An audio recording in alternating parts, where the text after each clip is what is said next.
الحمد للہ رب العالمین والصلاة والسلام علی محمد الامین اعوذ باللہ من الشیطان الرجیم بسم اللہ الرحمن الرحیم۔ خواتین و حضرات، ہم سورہ رات کی آیت 7-8 سے درس کی ابتدا کر رہے ہیں۔ یہ مضمون زیر بحث ہے کہ ان لوگوں کے سامنے جب اللہ کی آیتیں پیش کی جاتی ہیں اور انہیں بتایا جاتا ہے کہ تمہاری طرف اللہ کے ایک پیغمبر کی بعثت ہو گئی ہے، یہ تمہارے لیے اللہ کی رحمت ہے، تم چاہو تو اس سے جنت میں اعلیٰ مقام حاصل کرنے کی جدوجہد کر سکتے ہو،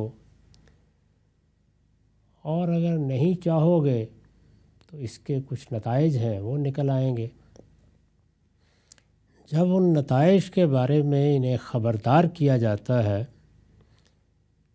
تو اس کے جواب میں کہتے ہیں کہ یہ عذاب اگر ہم پر آنا ہی ہے تو اس کی کوئی نشانی کیوں نہیں دکھائی جاتی۔ اس کے جواب میں یہ فرمایا تھا کہ پیغمبر اس لیے نہیں بھیجے جاتے کہ وہ لوگوں کے مطالبات پورے کرتے پھریں، اللہ تعالیٰ ان کو خبردار کرنے والے کی حیثیت سے بھیجتا ہے۔ خبردار کرنے والا اطلاع پہنچاتا ہے، اس کا کام یہ ہے کہ دلائل کے ساتھ اپنی بات کہہ دے۔ سننے والوں کو اپنی خیرخواہی مطلوب ہے تو انہیں بات سننی چاہیے، وہ نہیں سنتے تو نتائج بھگتنے کے لیے تیار ہو جائیں۔ اللہ تعالیٰ ہر کام کو اپنے وقتی پر کرتا ہے۔ اس میں خاص طور پر یہ بتایا ہے کہ عذاب کا وقت اور پورے عالم کے لیے قیامت کا وقت یہ اللہ تعالیٰ کسی کو نہیں بتاتے، یہ اس کے پیغمبروں کے علم میں نہیں ہوتا، یہ اس کے فرشتوں کے علم میں نہیں ہے، یہ دونوں چیزیں وہ ہمیشہ اپنی ذات تک محدود رکھتے ہیں۔ اور یہ فیصلہ کہ عذاب کب آئے گا وہ کسی قوم کے لیے قیامت صغریٰ ہے، گویا قیامت ہی کی تمہید ہے۔ اللہ تعالیٰ اس کا فیصلہ کس قانون کے مطابق کرتے ہیں، اتمام حجت کب ہو جاتا ہے، اس کو انسانوں کے پاس جاننے کا کوئی ذریعہ بھی نہیں ہے۔ چنانچہ قرآن نے مثال کے طور پر بتایا ہے کہ ہم جس وقت عذاب کا فیصلہ کر دیتے ہیں، یعنی اب وہ آ جانا چاہیے، تو اس سے پہلے اپنے پیغمبر کو نکال لیتے ہیں، پیغمبر کو بھی اور ان لوگوں کو بھی نکال لیتے ہیں جو پیغمبر کا ساتھ دینے کے لیے آمادہ ہو جائے، ایمان والوں کو بھی نجات دیتے ہیں۔ یہ ہمارا طریقہ ہے، اور یہی طریقہ ہم نے جب کبھی بھی اللہ کے پیغمبر آئے ہیں تو ان کے لیے اختیار کیا ہے۔ جب ہم ان کو نکالنے کا فیصلہ کر لیتے ہیں تو اس کے بعد پھر عذاب آج رات میں آ جائے گا، دن میں آ جائے گا، 2 دن میں آ جائے گا، یہ پھر ہماری مشیت پر ہوتا ہے۔ ان لوگوں کے لیے ہم اپنے اس قانون اور ضابطے کو تبدیل نہیں کریں گے، اور جس طرح اس سے پہلی قوموں کے معاملے میں یہ فیصلے ہم نے کیے ہیں اسی طرح کریں گے۔ میں نے عرض کیا کہ اس کی مثال دے کے بتایا گیا ہے کہ یونس علیہ السلام نے اپنی قوم کو چھوڑ دینے کا فیصلہ خود کر لیا، وہ اللہ کے پیغمبر تھے۔ انہوں نے جب یہ دیکھا کہ میں نے اپنی طرف سے حق ادا کر دیا ہے، میری قوم کے لوگ بات سننے کے لیے تیار نہیں ہیں، تو وہ غصے میں اور رد عمل میں اپنی قوم کو چھوڑ کر نکل گئے۔ یہ چھوڑ کر جانا اور اللہ کے کسی پیغمبر کا چھوڑ کر جانا یہ اسی وقت ہوتا ہے جب اللہ کی طرف سے عذاب کا فیصلہ ہو جاتا ہے، اس سے پہلے پیغمبر اپنی جگہ کو نہیں چھوڑ سکتا۔ اس کو قرآن مجید نے بطور قانون بیان کیا ہے اور یہ کہا ہے کہ جب تک پیغمبر اپنی قوم کے درمیان موجود ہے اس وقت تک یہ ہو نہیں سکتا کہ عذاب نازل کر دیا جائے۔ اس کو خود رسول اللہ کے بارے میں یہ بتایا ہے کہ اللہ کیسے ان پر عذاب نازل کر دے، یہ روز اس کا مطالبہ کرتے ہیں، وَأَنْتَ فِيهِمْ، ابھی تو آپ ان کے درمیان میں بیٹھے ہوئے ہیں۔ تو یہ قانون، یہ ضابطہ یہی بتانے کے لیے ہے کہ یہ فیصلہ اللہ کرے گا۔ البتہ یہ کب ہوتا ہے، کس طرح ہوتا ہے، کوئی قوم کس درجے میں سرکشی پر اتر آتی ہے، اس کو بھی ایک واقعے سے سمجھا جا سکتا ہے۔ قوم لوط کے بارے میں جب اللہ کے فرشتے یہ فیصلہ لے کے آ گئے تو وہ راستے میں ابراہیم علیہ السلام کے پاس ٹھہرے، ان کو بھی ایک خوشخبری دی اور انہیں بتایا کہ ہم قوم لوط کی طرف بھیج دیے گئے۔ یہ اس بات کا اعلان تھا کہ اب یہ قوم زمین سے مٹا دی جائے گی جیسے کہ اللہ کا قانون ہے۔ تو ابراہیم علیہ السلام کے بارے میں قرآن بیان کرتا ہے اور بائبل میں اس کی تفصیل ہے کہ وہ بڑے ہی نرم دل تھے، لوگوں کے لیے ان کے دل میں بڑی شفقت تھی۔ ابراہیم علیہ السلام کی شخصیت اور رسالت مآب صلی اللہ علیہ وسلم کی شخصیت میں اس پہلو سے بڑی مناسبت ہے۔ قرآن نے اس کے لیے اواہم منیب کے الفاظ اختیار کیے ہیں۔ لوگوں کی طرف بڑی محبت کی نظر سے وہ دیکھتے ہیں اور اللہ کی طرف بھی پلٹے ہوئے ہوتے ہیں، ان کی طبیعت میں سختی نہیں ہے، خشونت نہیں ہے، اس کو واضح کیا ہے جگہ جگہ۔ حضور کا بھی مزاج یہی تھا کہ آپ سے کوئی سختی کا فیصلہ کرانا آسان نہیں تھا، نرمی اور محبتی کے ساتھ سب معاملات کرتے تھے۔ تو وہ اٹھ کھڑے ہوئے اور انہوں نے، قرآن کہتا ہے، اللہ تعالیٰ کے ساتھ باقاعدہ مباحثہ شروع کر دیا اور یہ کہا کہ یہ کیسے آپ ایک بستی کو تباہ کر سکتے ہیں؟ آپ نے لوگوں کو دیکھا، میں مانتا ہوں کہ وہ بڑے سرکش ہیں، لیکن ان میں کچھ نہ کچھ لوگ ہوں گے نا جو نیکی اور خیر پر قائم ہے۔ تو اس کے لیے انہیں لفظ راست باز اختیار کیا اور پھر مکالمہ شروع ہو گیا۔ تو قرآن مجید نے اس پہ داد دی ہے کہ ابراہیم بہت نرم دل تھا، اس نے ہمارے ساتھ باقاعدہ مباحثہ شروع کر دیا اور یہ کہا کہ اگر 50 راست باز بھی قوم میں ہوں تو اس قوم کو تباہ کر دیں گے آپ۔ تو اللہ تعالیٰ نے فرمایا ابراہیم اتنے بھی نہیں، 40 ہوں، یعنی بات 10-5 پہ آ گئی۔ تو اس کے بعد وہ دستبردار ہوئے اور انہوں نے کہا کہ اب پھر تیرا فیصلہ ہے۔ تو یہ میں نے دونوں مثالیں، یعنی سیدنا یونس کی مثال اور ابراہیم علیہ السلام کے مباحثے کی مثال اس لیے دی کہ خدا کے جلیل القدر پیغمبر بھی یہ نہیں متعین کر سکتے کہ وہ وقت آ گیا ہے، وہ اپنے لحاظ سے دیکھ رہے ہوتے ہیں جیسے ہم عام انسان اپنے لحاظ سے دیکھتے ہیں۔ تو یہ جب مطالبہ کر رہے ہیں تو اللہ تعالیٰ نے اس کا یہی جواب دیا ہے۔ چنانچہ دیکھیے فرمایا ہے کہ ہم نے ہر قوم کی طرف ایک راہ بتانے والا بھیجا ہے، تم بھی اسی طرح راہ بتانے والے اور خبردار کرنے والے ہو۔ رہی یہ بات کہ عذاب کا وقت بتایا جائے تو اللہ کے ہر چیز کے لیے ایک اندازہ مقرر ہے، وہ اسی وقت آئے گا، وہ ان کے مطالبے پر نہیں بتایا جا سکتا۔ اس کی مثالیں دی ہیں، اللہ یعلم ما تحمل کل انثی وما تغیض الارحام وما تزداد۔ ان سے پوچھو کہ اللہ تعالیٰ ہر مادہ کے حمل کو جانتا ہے، یہ فلاں وقت میں جن دے گی، اس کا وقت بارہا تمہیں معلوم نہیں ہوتا، پھر اس کا انکار کر دینا چاہیے۔ یعنی بتایا گیا ہے کہ آثار سے، شواہد سے اندازہ کرو، جو اللہ کا قانون ہے اس کے مطابق کیا تم عذاب کے مستحق ہو رہے ہو یا نہیں ہو رہے۔ اگر ہو رہے ہو تو پھر عذاب کا حمل ٹھہر گیا ہے، اب آسمان و زمین کب اس کو جن دیں گے وہ فیصلہ ہو جائے گا۔ سوال یہ ہے کہ کیا آثار بتا رہے ہیں یا نہیں بتا رہے، اس پہ غور کرو۔ اور فرمایا کہ جس طرح اللہ جانتا ہے کہ ہر مادہ کا حمل کیا ہے اور جو کچھ رحموں میں گھٹتا اور بڑھتا ہے اس کو بھی جانتا ہے۔ وہاں پر بھی ایک مدت تو مقرر ہے، یہ طے ہے کہ 9-8 مہینے گزریں گے اور اس کے بعد وضع ہو جائے گا۔ کیا ہوگا اس کو بھی تم نہیں دیکھ رہے ہوتے، کب ہوگا اس کا بھی بالکل متعین وقت تمہارے علم میں نہیں ہوتا۔ ظاہر مخاطبین کو بتایا جا رہا ہے، لیکن آثار اور شواہد کی بنیاد پر انتظار بھی کرتے ہو، اور اگر بتایا جائے کہ یہ وضع ہو جائے گا تو اس کے بارے میں بحث نہیں کرتے۔ تو یہاں بھی معاملہ بالکل اسی طرح کا ہے، یعنی قوم ہے، اس کی طرف ایک پیغمبر کی بعثت ہو گئی ہے۔ پیغمبروں کے بارے میں دنیا کی تاریخ نے بعض حقائق واضح کر دیے ہیں، وہ جب آتے ہیں تو قوموں کے لیے ایک قیامت صغریٰ برپا ہوتی ہے۔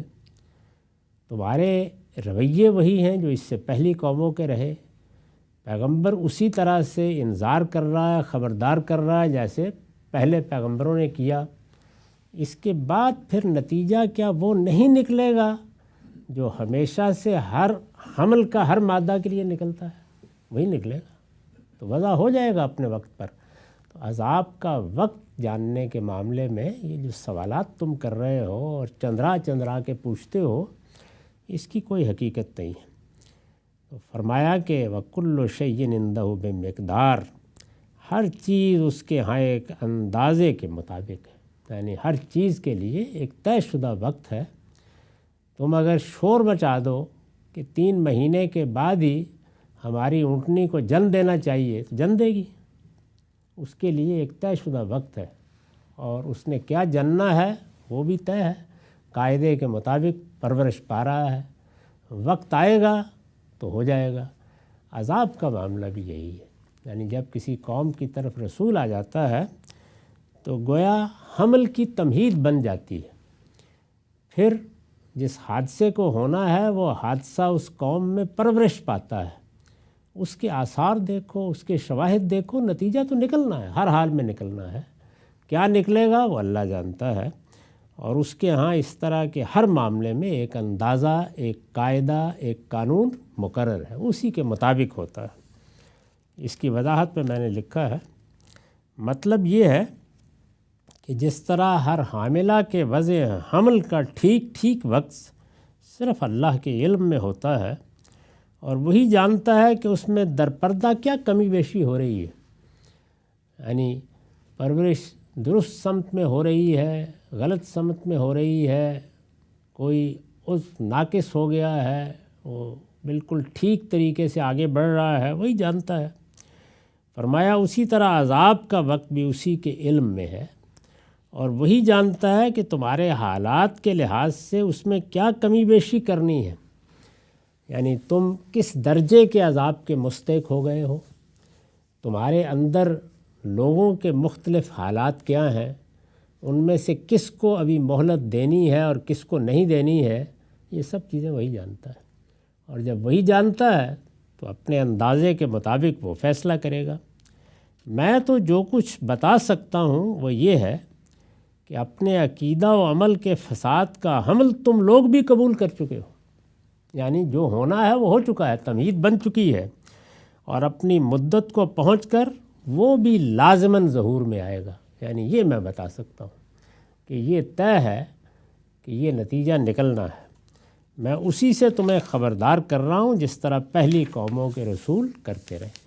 میری ذمہ داری صرف یہ ہے، یہ بتانے کے لیے مجھے نہیں مقرر کیا گیا کہ فلاں وقت میں عذاب آ جائے گا، میں تو یہ بتا رہا ہوں کہ اگر یہ ہوگا اور تم یہ کرو گے اور تمہارے یہ رویے ہوں گے تو اللہ کی گرفت ہو کر رہے گی، اس لیے کہ میں اللہ کا رسول ہوں، اور اللہ کے رسول کی حیثیت سے جب اتمام حجت کر دوں گا تو قانون یہی ہے کہ اس کے بعد عذاب آنا ہے، فیصلہ ہونا ہے، یہ میں بتا سکتا ہوں تمہیں۔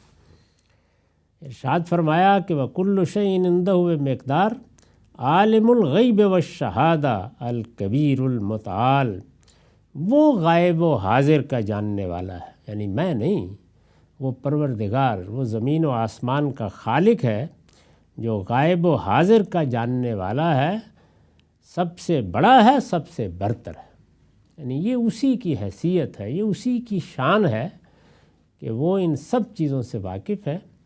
مجھے جو علم دیا جاتا ہے میں وہ تم تک پہنچا دیتا ہوں، اس کے آگے میری کوئی حیثیت نہیں ہے، میں ایک خبردار کرنے والا ہوں، اسی حیثیت سے بھیجا گیا ہے مجھے۔ وہ پروردگار یہ جانتا ہے کہ اس وقت تم کیا کر رہے ہو، میں بھی اس کو دیکھ رہا ہوں، وہ بھی دیکھ رہا ہے، اور جو کچھ میری نگاہوں سے اوجھل ہے وہ اس کو بھی جانتا ہے۔ تو عالم الغیب والشہادہ الکبیر المتعال، وہ غائب و حاضر کا جاننے والا ہے، سب سے بڑا ہے، سب سے برتر ہے۔ سواء منکم من اسر القول ومن جہر بہ ومن هو مستخف باللیل وسارب بالنہار، اس کے علم میں یکساں ہے جو تم میں سے چپ کے بات کریں اور جو پکار کر کریں، اور جو رات کی تاریکی میں چھپے ہوئے ہوں اور جو دن میں چل رہے ہیں، یعنی اس سے کوئی چیز چھپی ہوئی نہیں ہے، تمہاری خلوت سے واقف، تمہاری جلوت سے واقف۔ مدعا یہ ہے کہ میں تو انسان کی حیثیت سے جو کچھ دیکھوں گا اس سے کوئی اندازہ لگا لوں گا، میرے علم کے حدود طے ہیں، میں بہت سی چیزیں جو میری نگاہوں سے اوجھل ہیں ان کو نہیں جانتا، تو مجھ سے کیوں مطالبہ کر رہے ہو کہ میں تمہیں بتاؤں کہ عذاب کب آئے گا، قیامت کب آئے گی؟ یہ علم اس پروردگار نے اپنے لیے خاص کر رکھا ہوا ہے، وہ غیب و شہادت یعنی رفتہ و حاضر کا، غائب اور حاضر کا جاننے والا ہے، وہی اس عالم کا نظم چلا رہا ہے۔ وہ خلوتوں کی باتیں جو تم سرگوشیوں کی صورت میں کرتے ہو ان کو بھی جانتا ہے، اور جو پکار کر کرتے ہو ان کو بھی جانتا ہے، اس کو سننے کے لیے کوئی کان نہیں لگانے پڑتے، تمہارے دل میں آنے والے وسوسوں سے بھی واقف ہے۔ رات کی تاریکی میں کوئی چیز اس کی نگاہوں سے چھپ نہیں سکتی، اور دن میں جو کچھ ہو رہا ہوتا ہے وہ اس سے اوجھل نہیں ہو سکتا، وہ ان سب چیزوں کو جانتا ہے۔ سواء منکم من اسر القول ومن جہر بہ ومن هو مستخف باللیل وسارب بالنہار، اس کے علم میں یکساں ہیں جو تم میں سے چپکے سے بات کریں اور جو پکار کر کریں، اور جو رات کی تاریکی میں چھپے ہوئے ہوں اور جو دن میں چل رہے ہوں۔ لہو معقبات من بین یدیہ ومن خلفہ یحفظونہ من امر اللہ، ان کے آگے اور پیچھے سے ان پر امر الہی کے موکل لگے رہتے ہیں، یعنی اس کے فرشتے ہر چیز کو دیکھ رہے ہیں، اس کا حکم صادر ہو جاتا ہے، پھر ایک ایک چیز کی نگرانی ہوتی ہے۔ اللہ تعالیٰ پر ایمان کے باب میں اللہ تعالیٰ نے جو ضروری چیزیں یعنی جن کو مانے بغیر کوئی چارہ نہیں ہے قرآن میں بتائی ہیں، ان میں یہ ہے کہ یہ مانا جائے کہ خلق بھی اسی پروردگار نے کیا ہے، بنانے والا وہی ہے، اور پھر خلق ہی نہیں، امر بھی اس کے ہاتھ میں ہے، وہ دنیا کا نظم چلا رہا ہے، عالم کو ایک قانون کے حوالے کر کے وہ کہیں الگ تھلگ نہیں بیٹھ گیا، اس سے بے تعلق نہیں ہو گیا، اس کے قوانین ہیں، ان کے مطابق چیزیں خودکار طریقے سے چل رہی ہیں، لیکن اس کی نگرانی میں چل رہی ہیں، اور جو امر اس نے دیا ہے اس کے ایک ایک مرحلے کو دیکھ رہی ہیں، اور ہر چیز پوری طرح گرفت میں ہے، ہر جگہ امر الہی کے موکل لگے ہوئے ہیں۔ موکل یعنی وہ فرشتے جو تمام معاملات کے نگران بنائے گئے، تو فرمایا کہ یحفظونہ من امر اللہ، جو ان کی نگرانی کرتے ہیں۔ ان اللہ لا یغیر ما بقوم حتی یغیروا ما بانفسہم، فرمایا اس لیے یہ جلدی نہ مچائیں، یعنی ان کی طرف پیغمبر آیا ہے، دعوت شروع ہوئی ہے، انذار کے مراحل ہیں، گزر رہے ہیں، اللہ نے جس چیز کا جو اندازہ مقرر کیا ہے وہ اس پر ہوگی، یہ جلدی نہ مچائیں، توجہ دلائی ہے کہ میرا طریقہ کیا ہے۔ فرمایا اللہ کسی قوم کے ساتھ اپنا معاملہ اس وقت تک نہیں بدلتا جب تک وہ خود اپنے رویے میں تبدیلی نہ کر لے، یعنی قوموں کے معاملے میں اللہ تعالیٰ کا ضابطہ یہ ہے، اگر کوئی قوم اللہ کے پیغمبروں کے آنے کے بعد بھی اسی جگہ جمی رہتی ہے، تو اللہ کا فیصلہ بھی وہی ہوگا جو اس نے اس طرح کے لوگوں کے لیے طے کر رکھا ہوا ہے۔ لیکن اگر اس کو اللہ توفیق دیتا ہے اور وہ ایمان کی طرف آتی ہے اور حقائق کا اعتراف کرتی ہے تو اللہ تعالیٰ بھی اپنا معاملہ بدل لیتا ہے۔ تو اس لیے اللہ تعالیٰ قوم کے حالات کو دیکھ رہا ہے۔ اوپر جو فرمایا تھا نا وہ کل شیء عندہ بمقدار، یعنی اس نے ہر چیز کے لیے ایک قاعدہ مقرر کر رکھا ہے، ایک اندازہ طے ہے کہ یہ کیسے ہونی ہے۔ تو قوم کو بھی دیکھا جا رہا ہے، اس میں سے کن لوگوں کو اس نے توفیق دی ہے وہ آگے بڑھ کے ایمان لا رہے ہیں۔ یہ توفیق ابھی اور کس کس کو ملنے والی ہے؟ وہ کون ہیں کہ جن کے دلوں میں بات اتر چکی ہے لیکن صرف شہادت کا انتظار کر رہے ہیں، کب گواہی دینے کے لیے آگے بڑھیں۔ وہ کون ہیں کہ جن کو ابھی کچھ اور شواہد حقائق دیکھنے ہیں اور اس کے بعد یہ بند توڑ کر باہر نکلنا ہے۔ وہ کون ہیں کہ جن کو اسی وقت کسی عذاب سے دوچار ہو جانا ہے، وہ اس کے مستحق نہیں ہیں کہ ان کو اور مہلت دی جائے۔ اور ابھی قوم میں سے وہ کتنے لوگ ہیں کہ جن کے لیے اللہ تعالیٰ کی طرف سے امہال ہے، مہلت ہے۔ یہ سب چیزیں وہ دیکھ رہا ہے، اور اس کا قانون یہ ہے کہ وہ اپنا معاملہ اسی وقت بدلتا ہے جب کوئی قوم اپنے رویے میں تبدیلی کرتی ہے۔ تو یہ دیکھا جا رہا ہے، ہر چیز اس کی نگرانی میں ہو رہی ہے۔ اس کے بعد فرمایا کہ یہ تو ہمارا عمومی قانون ہے ہی کہ ہم قوموں کے ساتھ ان کے رویوں کی بنیاد پر فیصلہ کرتے ہیں، اور یہ فیصلے دنیا کی ہر قوم کے ساتھ ہو رہے ہیں، اس کے اپنے اپنے قاعدے ہیں، اپنے طریقے ہیں۔ اس لیے کہ قوموں کا محشر، قوموں کی قیامت اسی دنیا میں ہوتی ہے۔ افراد کے لیے قیامت کا دن مقرر ہے، فرد فرد کی حیثیت سے لوگ پیش ہوں گے۔ قومیں تو دنیا کے اسٹیج پر آ رہی ہیں ایک ترتیب کے ساتھ، اور جیسے کہ قرآن نے دوسری جگہ بیان کیا کہ مہلکوہا اور معذبوہا، دو ہی انجام ہیں، ہر قوم اسی کو پہنچ رہی ہے، یا وہ اپنی طبعی موت مر جاتی ہے، یعنی جس طرح انسان بوڑھے ہوتے ہیں اس کے بعد ہلاک ہو جاتے ہیں، اور یا پھر یہ ہے کہ اپنی سرکشی کی وجہ سے اللہ کے عذاب کا نشانہ بن جاتی ہے۔ تو قوموں کے ساتھ تو یہی ہونا ہے۔ تو فرمایا کہ لیکن یہ کیا بے قاعدہ طریقے سے ہوتا ہے؟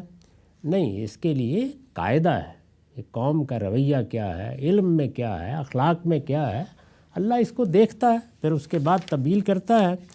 لیکن یہ سمجھ لو کہ وَإِذَا أَرَادَ اللَّهُ بِقَوْمٍ سُوءًا فَلَا مَرَدَّ لَهُ، جب کسی قوم کے رویے کو سامنے رکھ کر اللہ اس کی شامت لانے کا ارادہ کر لیتا ہے تو وہ کسی کے ٹالے نہیں ٹل سکتے۔ یعنی سوچنا یہ چاہیے کہ اگر تمہاری شامت آ گئی تو پھر اس کو ٹالنے کے لیے کیا کرو گے؟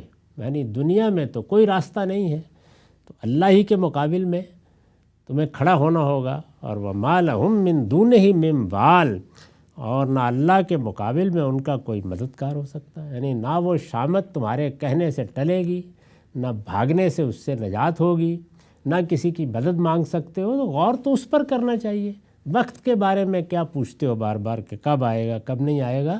تو گویا اوپر جو بات فرمائی تھی کہ یہ عذاب کی جلدی مچا رہے ہیں، اور پھر اس پر تبصرہ کیا تھا کہ ہمارے ہاں ہر چیز کے لیے ایک قاعدہ، ایک ضابطہ مقرر ہے، اس کے مطابق ہی ہوتا ہے، اور جو کچھ ہوتا ہے وہ قانون کے لحاظ سے ہوتا ہے۔ پھر یہ بتایا تھا کہ اس کی مثالیں خود تمہاری گرد و پیش میں موجود ہیں، اور ایک بڑی واضح مثال دے کر تنبیہ کی تھی کہ آثار دیکھ کر کسی چیز کے نتیجے کو سمجھنا عقل مندوں کا کام ہے، وقت آئے گا تو پھر تو ہو جائے گا جو ہونا ہے۔ پھر تنبیہ کی اس بات کی کہ اللہ تعالیٰ قوموں کو دیکھ رہا ہوتا ہے، حشر برپا ہے، اس میں ہر قوم کی نگرانی ہو رہی ہے۔ تمہارا معاملہ تو یہ ہے کہ تمہارے اندر اس وقت اللہ کا آخری رسول کھڑا ہے، لہٰذا تم تو گویا عذاب کے دہانے پر ہو۔ اللہ کب وہ عذاب لے آئے گا اس کے لیے ایک وقت مقرر ہے، اور وہ جب آ جائے گا تو بس اتنی بات سمجھ لو کہ پھر اس کو کوئی ٹال نہیں سکتا۔ تو یہ پوری بات ہے جو اللہ تعالیٰ نے بیان فرمائی۔ هُوَ الَّذِي يُرِيكُمُ الْبَرْقَ خَوْفًا وَطَمَعًا وَيُنشِئُ السَّحَابَ الثِّقَالَ، فرمایا کہ اس کی طرف دیکھنے کی بجائے ذرا ان آیات کو دیکھو جو اس کائنات میں اللہ تعالیٰ کے اذن سے نمودار ہوتی ہیں۔ فرمایا وہی ہے جو تمہیں بجلی دکھاتا ہے، دیکھیے کبھی چمکتی ہوئی۔ هو الذی یریکم البرق خوفا و طمعا، جس سے خوف بھی پیدا ہوتا ہے اور امید بھی۔ یعنی جب برق چمکتی ہے تو علامت ہوتی ہے کہ اب ابر برسے گا اور کھیتیاں سیراب ہوں گی، لیکن کیا پتہ کہ کس پر آ پڑے۔ تو دونوں ہی چیزیں اس کائنات میں اللہ کا قانون اسی طریقے سے خوف بھی پیدا کرتا ہے اور امید بھی۔ یہ عالم بنائے ہی اس اصول پر گیا ہے کہ لوگ خوف اور امید کے درمیان زندگی بسر کریں۔ وہی ہے جو تمہیں بجلی دکھاتا ہے، تمہاری آنکھوں کے سامنے چمکتی ہے، اور خوفم و طمع، جس سے خوف بھی پیدا ہوتا ہے اور امید بھی۔ اور پھر کیا ہوتا ہے؟ وہ ینشئ السحاب الثقال، اور وہی پانی سے لدی ہوئی بدلیاں اٹھاتا ہے۔ یعنی تمہارے اندر ہی، تمہارے سامنے پانی سے لدی ہوئی بدلیاں، ایسے لگتا ہے ہوا نے اپنے دوش پر اٹھا لی ہیں اور ہر طرف چھا گئی ہیں۔ وہی پانی سے لدی ہوئی بدلیاں اٹھاتا ہے۔ وَيُسَبِّحُ الرَّعْدُ بِحَمْدِهِ وَالْمَلَائِكَةُ مِنْ خِیفَتِهِ، ان کی گرج اس کی پاکی بیان کرتی ہے۔ یعنی بدلیاں اٹھائے ہوئے بادل جب تمہارے سروں پر چھا جاتے ہیں اور پھر ان میں بجلی چمکتی ہے تو گرج کیا بتا رہی ہوتی ہے؟ یہ کہ سبحان اللہ، وہ پاک ہے اس سے کہ تم اس کے بارے میں بے خوف اور نچنت ہو جاؤ۔ اسی طرح سے جس طرح کے بادل آسمان پر کھڑے ہیں، وہ پانی بھی لے کے آئے ہیں، وہ سیرابی کا سامان بھی لے کر آئے ہیں، وہ زندگی اور حیات بھی لے کر آئے ہیں، لیکن انہی کے اندر موت بھی چھپی ہوئی ہے۔ تو اس کائنات کا پروردگار تمہارے جتنے غلط تصورات ہیں ان کی ایسے ہی تردید کرتا ہے، ان کی گرج اس کی پاکی بیان کرتی ہے اس کی حمد کے ساتھ۔ یہ دونوں لفظ بیان ہوتے ہیں، یعنی سبحان یا تسبیح، جس کا مطلب ہے اللہ کو غلط باتوں سے پاک قرار دینا، اور حمد یعنی اللہ تعالیٰ کے لیے اچھی صفات ماننا، یہ کہ وہ حکیم ہے، علیم ہے، وہ بندوں کے ساتھ رحمت کا معاملہ فرماتا ہے، وہ کسی شرک کو گوارا نہیں کرتا۔ اسی طرح سے وہ لوگوں کو ایسے ہی نہیں چھوڑ دے گا، بلکہ جو کچھ ان کے اعمال ہیں ان کے لحاظ سے انہیں نتیجہ دکھائے گا۔ یہ نہیں ہو سکتا کہ وہ نیکوکاروں کو بھی اسی انجام تک رہنے دے جس تک بدکار پہنچیں گے۔ تو فرمایا کہ یہ رات، یہ چمکتی ہوئی بجلیاں، یہ کڑک اور گرج، یہ سب اس کی پاکی بیان کر رہی ہے اس کے ڈر سے، اور فرشتے بھی اسی طرح اس کے ڈر سے اس کی حمد کے ساتھ اس کی تسبیح کرتے ہیں۔ یعنی فرشتے بھی یہی تسبیح کر رہے ہیں، اور فرشتے کیا، اس کے ساتھ بدلیاں بھی، پانی بھی، اٹھتے ہوئے بادل بھی، گرجتے چمکتے ہوئے ابر بھی، سب اسی کی پاکی بیان کر رہے ہیں۔ گویا اس کی ذات پر شہادت دے رہے ہیں، بتا رہے ہیں کہ جو تم سمجھتے ہو وہ ایسا نہیں ہے، اس کے ہاں وہی صفات ہیں جو اس نے اپنے پیغمبروں کے ذریعے سے بیان فرمائی ہیں۔ یہ مضمون تھا جس میں ان کو بتایا گیا ہے کہ ادھر دیکھو، یعنی یہ آثار دیکھو، یہ شواہد دیکھو، اس کا مشاہدہ کرو، اس کے بعد اس پر غور کرو کہ کیا چیز مانگ رہے ہو، عذاب مانگ رہے ہو۔ یعنی یہ چاہتے ہو کہ بجلیاں کڑک رہی ہیں تو تمہیں یہ بتایا جائے، یہ گر کر بتائیں تمہیں، اس میں بھی تمہارے لیے امید ہے۔ وہاں بھی یہی ہے کہ پیغمبر آ گیا ہے اور اس قرآن مجید میں رات بھی ہے، برق بھی ہے، لیکن تمہیں اس سے مانگنا کیا چاہیے؟ تمہیں تو رحمت مانگنی چاہیے۔ اس کے برعکس تمہارا مطالبہ یہ ہے کہ عذاب کی کوئی چیز دکھائی جائے۔ تو یہ فرمایا تھا کہ پھر وہ جب وقت آ جائے گا تو یہ ٹالے نہیں ٹلے گا۔ یہ ظاہر ہے کہ رسولوں کی قوم کے بارے میں جو فیصلہ ہوتا ہے اس کا حوالہ ہے، چنانچہ اس کی وضاحت میں نے لکھا ہے کہ یہ اس سنت الہی کا حوالہ ہے جس کے تحت اللہ تعالیٰ جس طرح افراد کو صبر یا شکر کے امتحان کے لیے منتخب کرتا ہے، اسی طرح قوموں کو بھی منتخب کرتا ہے۔ اس انتخاب کے نتیجے میں جب کوئی قوم ایک مرتبہ سرفرازی حاصل کر لیتی ہے تو اللہ اس کے ساتھ اپنا معاملہ اس وقت تک نہیں بدلتا جب تک وہ علم و اخلاق کے لحاظ سے اپنے آپ کو پستی میں نہیں گرا دیتی۔